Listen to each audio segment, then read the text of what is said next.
Hello, Johnny. Welcome to the podcast. We're so excited to have you today. Thanks, Anjali. Hi, Sarah. Hey, thanks for being here. Absolutely. So we're excited to have John on the podcast. He is somebody that we met at a conference a couple months ago and just clicked with his mission and vision and what he's doing to help out youth. And so do you want to give us a little bit of a background of what you do? Yeah, so I'm a clinical outreach member for a facility that treats students and young adults for substance use disorder and co-occurring mental health conditions as well. And so my job is to basically meet the nice resources around the country. Obviously, not every person is going to be a fit for our program, so to know the best resources for families is essential in this role. Awesome. Yeah, so how did you get into this line of work? Did you just one day decide, hey, I'm going to just do this, or is there a backstory involved?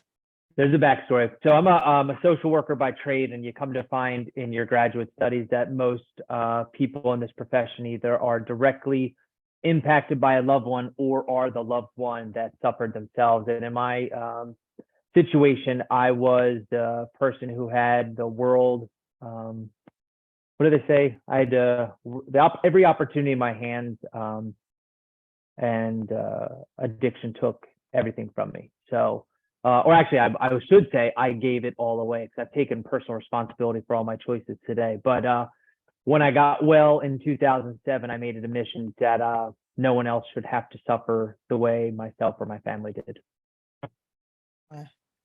That's fair.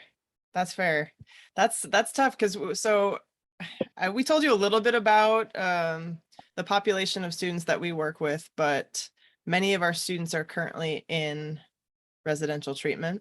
Mm-hmm. Some for addiction.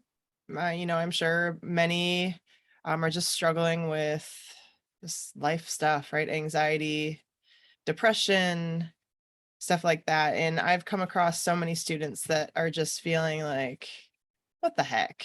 Like, where do I go from here? Right. And we met somebody like you who's gone through hell and back, and you're here and you're doing it. You're doing life. You have a job that you enjoy. You're helping people.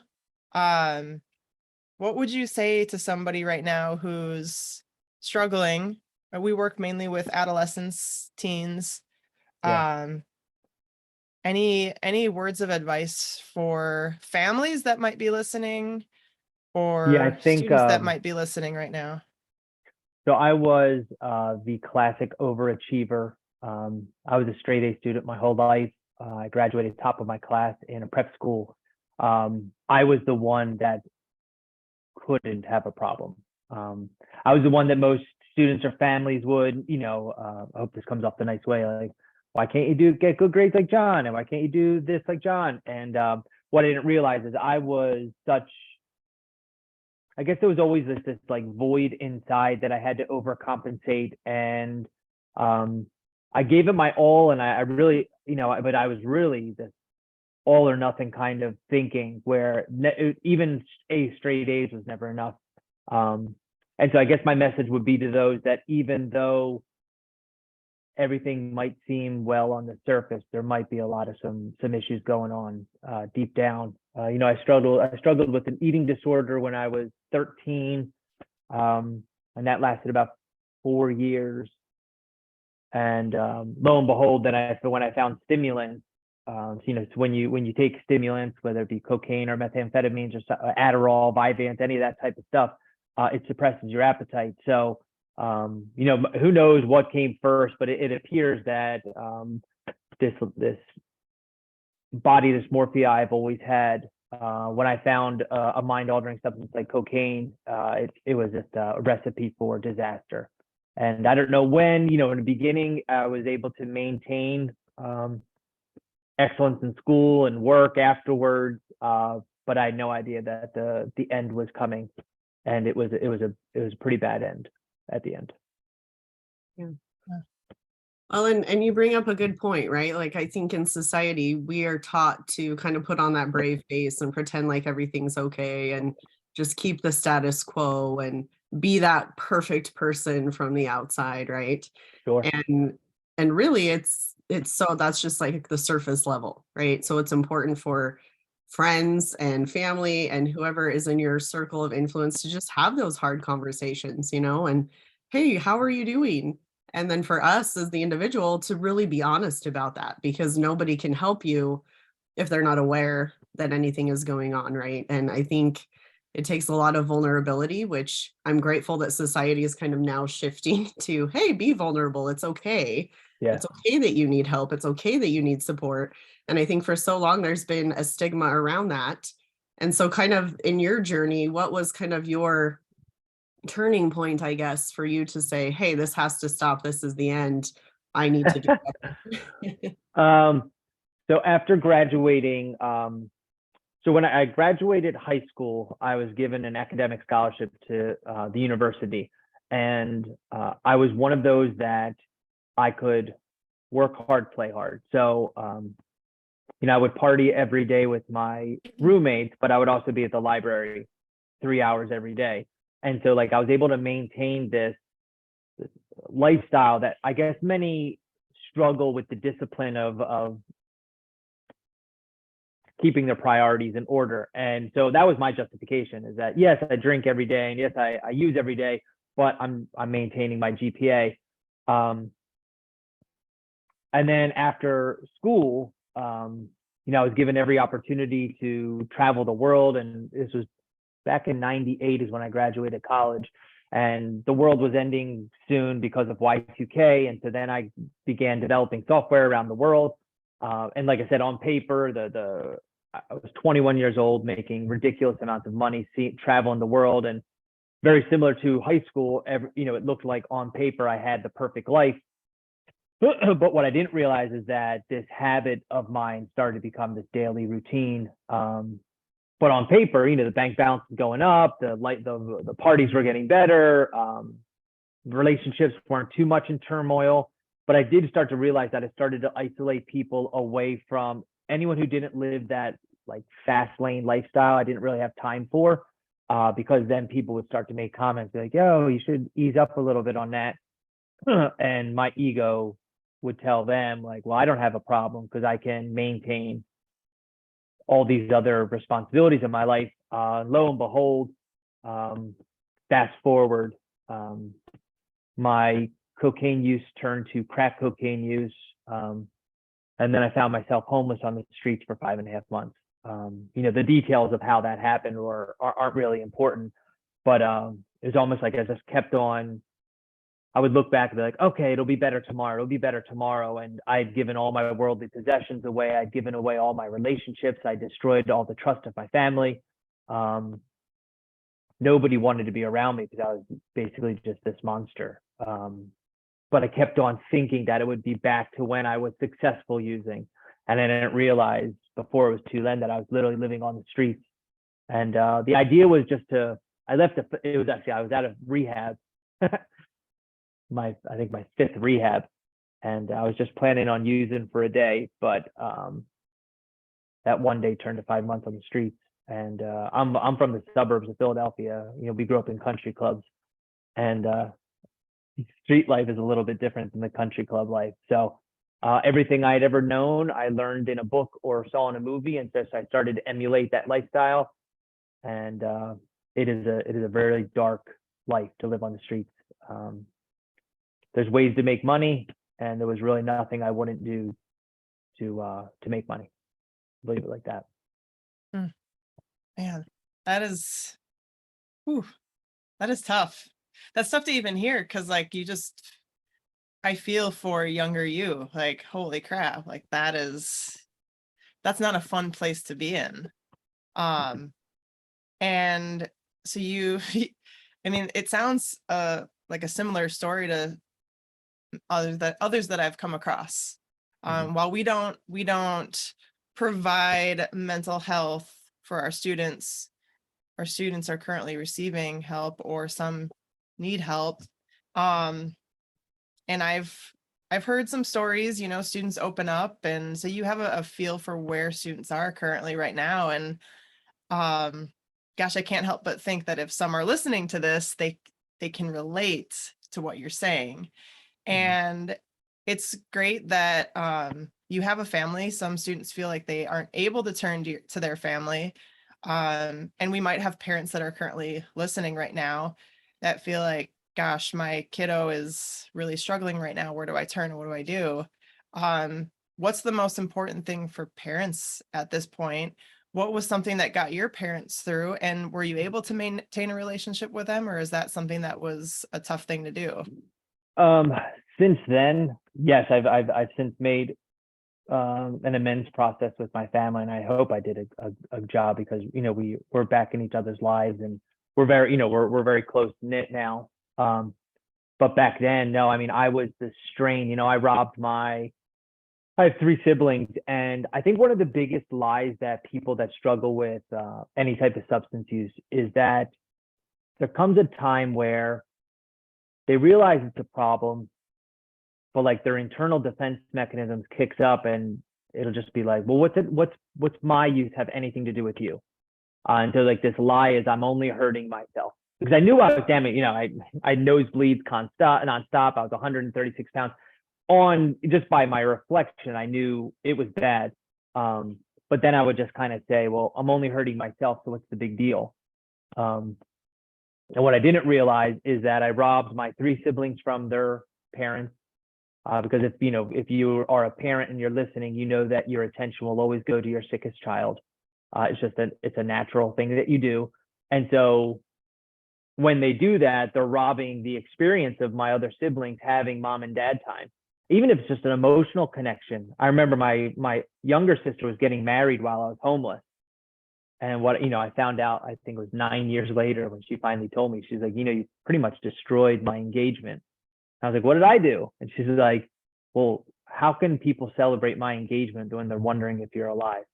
I was like, oh, yeah, I guess that makes sense. And so, to understand, but even with that, you said something that I think is important, is for the people that are listening here that may be able to relate to some of the darkness that I've been in.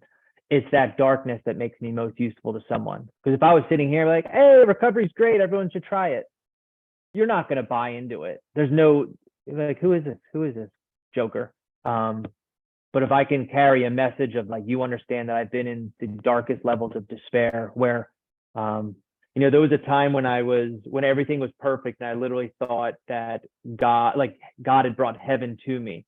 I would get high and I would hear angels singing like, oh, and then that progressed to a point where it was really bad. And I might maybe had the thought like, I don't care if I die. I don't want to die, but I don't care if I die. And what I didn't realize is that addiction will progress to the level of like, I have to kill myself because living is not an option anymore. Every waking breath, I was just dying inside, and I knew I was killing everyone that loved me. And so like my only decision on August 15th of 2007 was to take my own life. And luckily God had a different plan. And just to let you know, at that time, I did not believe in God. But God had a different plan that day. So I'm hoping that my message taps into any family or loved one that's struggling right now, that there is hope. There's hope. There's hope. Yeah. That's so powerful and so inspiring. Thank you for getting vulnerable and sharing that story, because I think, like you said, you've been there. You can help these students that are struggling with it because you get it, right? It's one thing to say, oh, I'm here for you, I empathize with you. But if you've walked that same path or something similar, it's a whole different level of empathy and connection. And I'm one that I firmly believe that the experiences we go through are there to then help us help other people, right? And then hopefully they don't have to hit the lows and the depths that we've had to travel on our journey if they're experiencing something similar. Sure. And so I love that you're turning it into good and helping. Trying. We're trying. But I also think that the ripple effect of my addiction, was cataclysmic in my loved one's life. But also I think the ripple effect of my recovery has been cataclysmic in my loved one's life as well, because my mother my father's since passed, but my mother is now useful to another family member who has lost all hope that their kid will ever get better. Because my mom's been there. My mom has, I remember she tells me, she goes, there was a moment, here's wild. So my mother is a Roman Catholic mass goer, and she tries to, she tries to live the Christian life. And my addiction, how does she say it? My addiction made her question her own God, which is just, it's wild. And I remember she said before she had almost given up hope, she was in church, and that's her, everyone has their own walk, but she just kind of said, all right, you can have them. So she had made peace with wherever my life would be best suited, whether it be in a different realm or what have you. So like to understand that, and there might be some families in there that, they love their child, but they know that they're suffering so much. And that's even because I have 2 boys, I can't imagine thinking that they might be better off somewhere not in this earthly realm of horrific pain of addiction and mental health. So, whew, oh man, yeah, I think I just had a moment because my boys are my everything, and I can't possibly imagine them hurting like that. Oh, Yeah. It's tragic, It's so hard as a parent. And I lost a cousin to addiction a couple of years ago, and seeing my aunt and my cousins go through that journey was just so painful, right? And that's not even my own child. That was just extended family. So I can imagine it's tenfold that of, the pain and suffering, because you always want what's best for your child. Sure. And, Yeah. and it's so hard to see choices made that maybe are leading them down a path that's not going to be great for them. No. Yeah. But so thanks again for sharing. I think it's so important for people to just hear the raw truth of addiction, right? Like it's hard because I feel like sometimes they just say, oh, they're addicted, and you just kind of brush it off or whatever, but it's real. There's that dark side to it. And so how do you, because a lot of times you mentioned like you have to make amends, and the first step is accepting that you have a problem and different things like that. So in your line of work with these youth and adolescents that are coming to you, do you run into that a lot where maybe they're in denial that they have a problem, and how do you kind of approach that? Yeah. So when you're working with a younger population, if you look at even child development, most 18 to 24-year-old boys and girls, like they're invincible. They know what's best for them. This will never kill me. Everyone's making a big deal of it. The tragic truth remains that there's nowhere does it says like at this certain age you can become addicted. I know people that get well in their 80s. I know someone that got sober when they were 16.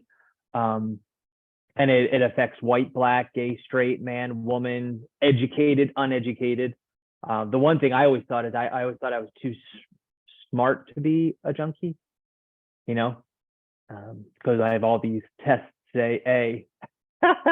I'll just think logically on the next time I'm going to make a bad decision. Just don't do that. But addiction, like, it makes me unable to remember how bad it was, just with enough, and then a certain time comes and I'm like, oh, it won't be that bad. And then I'm off to the races again. And I don't think I'm a sociopath, so I never meant to hurt anybody. But my record shows that every time I use, I destroy everybody's life. Everybody, and my neighbors, I'll mess up them. The person that at Publix making a sandwich, I'll destroy everyone's life. So yeah, I guess the big thing is that you're never too young to get well, and also you're never too old to get well. But like now is as good a time as ever. I think if the writing's on the wall, I would much encourage people to do it now as opposed to waiting, because everything's cut with fentanyl nowadays, and there's so many people that are just dying left and right, and there's no one, these are unintentional. Every unintentional overdose was the same thought: this will never happen to me. Mm-hmm. And just thousands and thousands and thousands of people, Yeah, it's scary. So yeah. I know quite a few recovering addicts, alcoholics, and one common theme that I hear, and I'm curious to know your thoughts on it, but just the power of gratitude in the recovery process. Has that been something that you found helpful, is recognizing things that you're grateful for? Or is that just typically more of like an AA thing? Tell me a little bit about that, and maybe some other things that you find that have just been super helpful through your whole process. Yeah, I think in my own journey of wellness, I've had what almost like a personality change towards. So if I used to think of it as this, I now am able to view it like this. And what I mean by that is, so 3 years ago, the world shut down. Was it 3 years, 2 years? When was it? 2020? 3 years ago, right? Yeah. 3 years ago, the world shut down. And I didn't realize that because my kid was at a school, everything went virtual. So I became a teacher. Now, mind you, I'm supposed to maintain my other duties, my career and my role as a husband and father. But here I am, and I have to be a teacher. And for a short period of time before they went back to school, I could have viewed that as, oh, this pandemic, this is the worst. I don't have the time to look over my kids' schoolwork, all that type of stuff. And through recovery, what I realized is my oldest, he's the type of kid that he'll go to school, love you, Dad. And then I would pick him up. I'm like, hey, Jam, what's going on? Nothing. How was school? Good. What'd you learn? I don't know. And like, that's every single day. I don't know. That's good. He's like, so I really had no idea. I never knew what he was learning. And so when the pandemic hit, and although, yeah, I mean, it threw everyone's world upside down, there was a moment that I was sitting at, this is my work, my kitchen table is my office, and my son's over there doing school. And I'm like, oh, that's what he's doing in school, And so, but I realized, I was like, I don't realize that without being sober, because I would be too focused on how this is disrupting what I want to do. And I was able to just kind of shift into, now mind you, of course, I got frustrated as well. But when I'm in the path of true recovery, that's only a blessing. So everything becomes something to be grateful for. It's actually how we, my family, I told you a little bit how I was raised in my religious background. I have a separate spiritual path now. So before dinner, we pick a sense, smell, taste, hear, touch, and we'll go around and we talk about something that we're grateful for. So something that we felt that you're grateful for, something that you smell that you're grateful for. And it brings kind of awareness to the present moment. So yeah, I think gratitude is so important. A grateful person can't get loaded because they're grateful for what they have. We get loaded when things aren't enough. So I need more of or less than what I have. So if I'm grateful for what I have, then I seem to be in a good spot. I like that. That's powerful. Yeah. Is Very cool. Traffic was, maybe this is going down. So there was a time that I spent when I was locked up in prison. That was a whole nother story. And I was away for 3 years. We don't have to go into it. Yeah. And it was so lonely. It's the loneliest place where you're never alone. It's the best way to describe prison. And all I wanted was to not be there. And then I got out. And usually when I would sit in traffic, I'd be like, oh, don't these people know where I have to go? But like my time in prison made me like, I sit in traffic like this now, because that's what I was praying for. I just wanted to not be in prison. And so what's neat is there's moments where people get frustrated now that they're like, why are you smiling? People think I smile too much, which I don't know what that means, but yeah, no, I mean, I'm not homeless and I'm not in prison. Like life's really good. It's really, really good. Yeah. Awesome. Yeah. Well, and the power of a smile, right? There's all these scientific studies that just put a smile on your face and it can change your attitude. And laughter is the best medicine, right? You just kind of have to sometimes laugh when things are happening, And smiles are also, they call them mirror neurons as well. So if you ever just go up to someone and smile, 99% of them are going to smile back. And not even know why, right? Just right, yeah. I'm being smiled at. This is great. It's right, yeah, it's like the yawn technique. Yeah. Right? Yeah, why are yawns contagious? That's insane. They're called mirror neurons. That's what I don't Yeah, know. That's awesome. something. So one thing we're huge on, something we always talk about within the school and on our podcast is lifelong learning.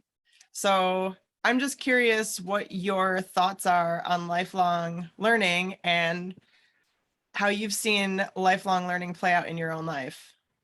This is okay. The great, when I say softball setup. So I went to prison when I was 5 years sober, to actions in the past. And I stayed sober through my course in prison, 3 years. And when I came out, I didn't know where my life, I thought that I was going to be labeled a felon for life, and that my past was going to prevent all opportunities for my future and my family. But at the age of 38 years old, I went back to graduate school. So I am a lifelong learner. I'm 46 now, but you're never too old to learn. And still this day, I nerd out. I don't really listen to much music. I do podcasts and learning opportunities and continuing education. I hope that everybody continues to grow. Something you can never take away is your education. So whatever you're interested in, just plug in, learn something. Never too old. Never too old. I do believe you can teach a dog new tricks. Yes.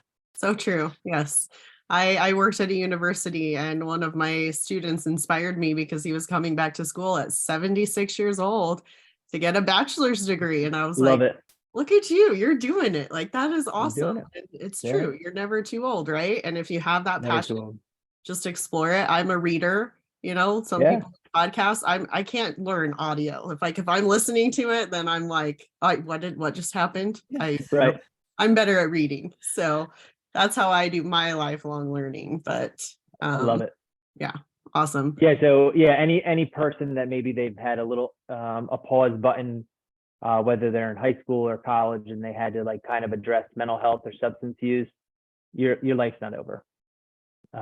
Get yourself situated, figure out a goal for what you want, and then I always talk about with clients. I talk about SMART goals, and it's an acronym for specific, measurable, attainable, relevant, and time bound. So for me to come out of prison and say, I want to be a doctor, that's not a SMART goal. But I'm going to look at grad schools tonight at 8 p.m. That is a SMART goal, because it's specific, it's measurable, it's attainable, it's relevant, it's time bound. So now, conversely, and I say this with Jess, if I said I'm going to be president, that's not a SMART goal because I'm a felon and nobody with a background can be president. But maybe one day if I get it expunged, I can run for office. But there you go. Yeah, we're all about SMART goals here at the school. That's kind of the goals we set with our students weekly. Is like, all right, what's something you can do this week? Let's break it down, make it measurable, define it, all the things. Love it. Right. Otherwise, you're just kind of shooting for something and you don't know, did I achieve it? I don't know. It's hard to say if you don't put it out there, something specific, and that can be a little scary. Yeah. Sometimes, when you're putting it out there and it's a specific goal, it's okay, I just put that out there into the universe. There's a different level of all right, let's go for it now, Yeah, and even if you miss your mark, at least you can find a new target. Yeah. So for sure. What's that quote? It's like, if you shoot for the moon but land in the stars, hey, you're in the stars, right? That's right. Something they say it way better than I did, obviously. You get the gist. So and then just to wrap up here, Johnny. So one question that we also ask all of our guests is, if you could go back to your high school self, what advice would you give to your high school self? I hope you do not hate this answer. I wouldn't change a thing. Because every experience, every tragedy I've been through has brought me to this level of joy today. I think hindsight, probably shouldn't smoke crack, but no, I think it all had to happen that way. But I do hope that somebody can, that stove that I've touched a million times, it's hot. And maybe somebody doesn't have to touch that stove that I've touched, which is true wisdom. Learning from someone else is true wisdom. but my journey is my journey, and I thank God every day for it. So going back, I was just, even if I knew it was going to happen, I'd be like, all right, buckle in, buddy. And we're in for a bit of a ride. No, To I know love that that you're answer. here though, you know, All you're right. here at the end of it all, and no matter what kind of journey you took, you're sitting here with us talking today, and that's awesome. Yeah. Yeah. Well, and you're right. We all have our own journey. We all have our own way of learning, and it makes us who we are and defines the person we can become. So I think that's a great answer for sure. But Awesome. awesome. So Johnny, if people are interested, if we have a parent out there that's maybe looking for some help Sure. for their child, where can they find you? What would be a good place for them to connect with you? Yeah, I'll give them my cell phone is always on. It's area code 610-938-7589. My phone's always on. I do say I have a toddler and an 11-year-old. So if it's I'm East Coast, so I'm in Florida. If it can wait till 8 a.m., please. But if it's 3 a.m. and you're in crisis, do not hesitate. Back in August of 2007, I made a phone call in the middle of the night, and I think it saved my life because somebody picked up the phone. So my phone is always on. It's a pledge for life I'll do. But if it can wait, please. That's fair. Awesome. Well, thank you so much, Johnny, for coming on the podcast today. We really appreciate you sharing your story of hope and just inspiration that you can, overcome all the things. So We do recover, absolutely. yeah. That's Awesome. cool. Thanks, Johnny. Thank you. Bye, Sarah. Bye, Anjali. Bye.